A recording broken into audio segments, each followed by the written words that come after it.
Comissão de Direito de Família da OAB São Paulo realiza aqui, na subseção de Santos, um workshop sobre o direito de família. E você confere agora no programa OAB em Destaque.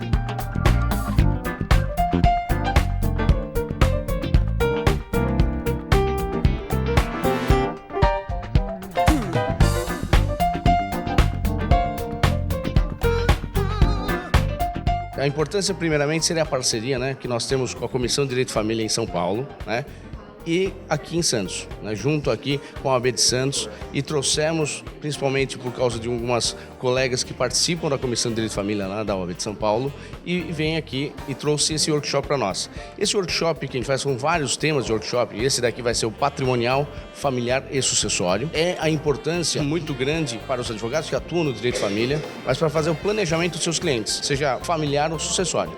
Principalmente sucessório, né? Testamento, doações, vai falar também de regimes de bens, pactos antinupciais. Então a importância não só para os colegas, para os advogados, né? Mas também para outras pessoas de outras áreas, né? Que acabam também tendo que fazer um planejamento, né? Seja patrimonial, sucessório ou familiar. Né? Mas o que eu estava dizendo, o workshop a gente tem feito vários temas, né? Em São Paulo e trazendo para várias regiões, como Santos, Campinas, São Caetano, na Lapa, vários lugares. E o workshop são vários temas. Esse tema é patrimonial, familiar e sucessório, e o outro nós temos o tributário, e também tem de mediação, tributário, familiar e sucessório também. E mediação e conciliação. São os 3 temas, e o 4º tema que está surgindo agora, deve começar lá para outubro, é direito de família no novo CPC. Então a importância é que todos os colegas, né, de todas as regiões, principalmente aqui da região de Santos, venham participar, né, desse conteúdo importante para o advogado.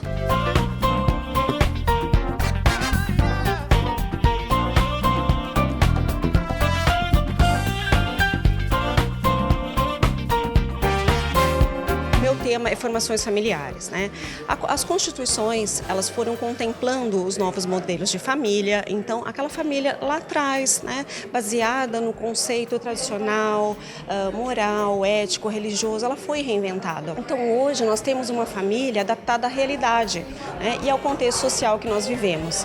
Então as famílias, dentro desse contexto, elas foram se adequando, e a legislação, ou a doutrina, ou a jurisprudência foi suprindo essas lacunas.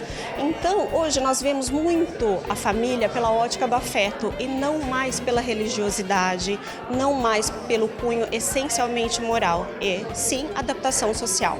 Então, hoje nós temos as uniões homoafetivas, as uniões estáveis, as relações monoparentais, onde um cônjuge, um genitor, né, ele realmente cuida da sua prole, as inseminações homólogas, heterólogas e todas as formas de constituição, a adoção à brasileira. Então, toda essa gama de novas famílias foram abarcadas e têm sido reconhecidas com muita dignidade. O princípio que se fala hoje é de proteção, interesse do menor e, essencialmente, a dignidade das relações, né?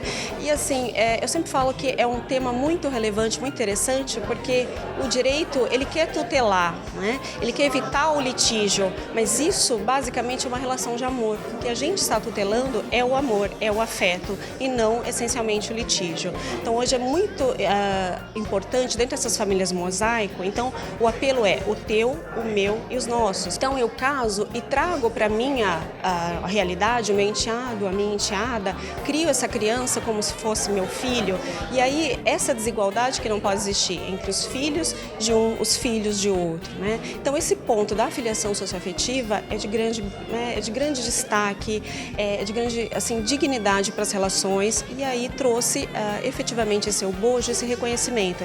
Então, em termos alimentares, sucessórios e a identidade dessas crianças.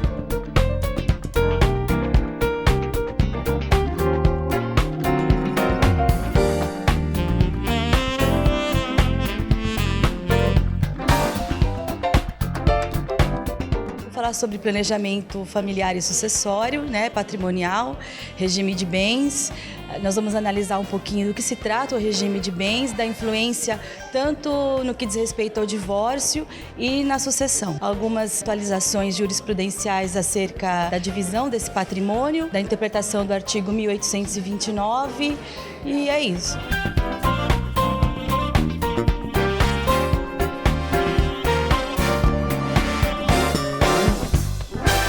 Hoje nós vamos fazer um workshop aqui em Santos, onde eu vou falar sobre doação e vou falar sobre as cláusulas, as suas características, a tributação.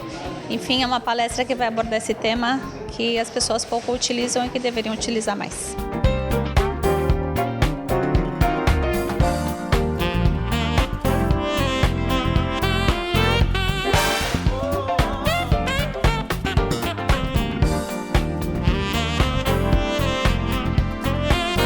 Hoje a palestra que eu vou estar abordando é sobre testamento, sobre todas as dificuldades que os profissionais encontram ao elaborar um testamento, as cautelas, com os vícios, com as nulidades, como tocar em cada particularidade, inclusive até para os leigos, para eles entenderem um pouco mais a importância e a facilidade que o testamento pode trazer na sucessão. Também tem algumas inovações que ainda não chegaram no Brasil, mas que a gente vai trazer para o profissional do direito já ficar atualizado e já se preparar, né, sobre o testamento vital, que vai ainda estar um projeto de lei, vou falar sobre o testamento genético, sobre o testamento em vídeo, sobre essas 3 novas possibilidades.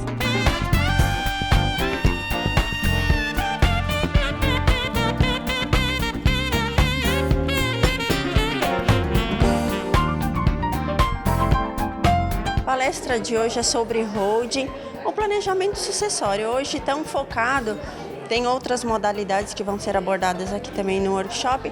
E holding é a constituição de uma empresa onde o patrimônio da família passa todo para a empresa, né?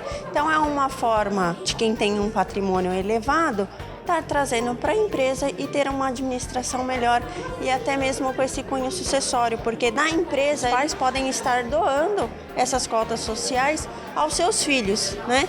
Então ele faz a antecipação da herança da empresa, o que é bom, porque ele acaba conseguindo planejar quem vai ser o administrador, porque a gente sabe como hoje as empresas familiares, muitas vezes elas acabam se dissolvendo com a morte do seu genitor, né? Porque os filhos nunca participaram daquela empresa e não tinham conhecimento, não sabem gerir. Então essa é uma forma de trazer a família para a empresa para poder cuidar e assim perpetuar o patrimônio.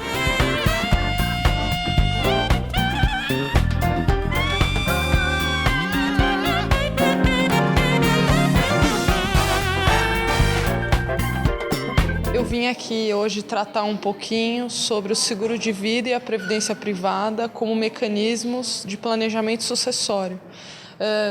Geralmente esses mecanismos eles não são muito abordados e eles podem sim ser muito vantajosos para os clientes.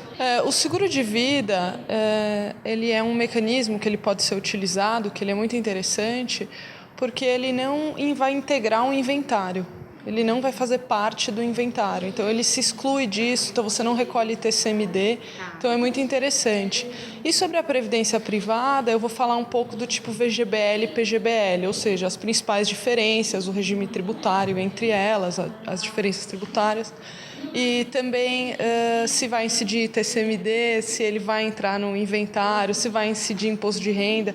Então são aspectos práticos mesmo, para a gente verificar como isso pode ser utilizado como mecanismo de planejamento sucessório. São diversos temas que estão sendo abordados, então assim, desde regime de bens até testamento e o meu também, que é previdência privada. Então assim, dá uma visão ampla, uma visão geral para o advogado, para que ele possa orientar melhor o seu cliente. Eu acho muito importante a OAB, principalmente aqui em Santos, dar a oportunidade para todos os associados virem aqui e terem sempre essa atualização de colegas aí que estão pesquisando, para todo mundo se ajudar e assim conseguir crescer cada vez mais.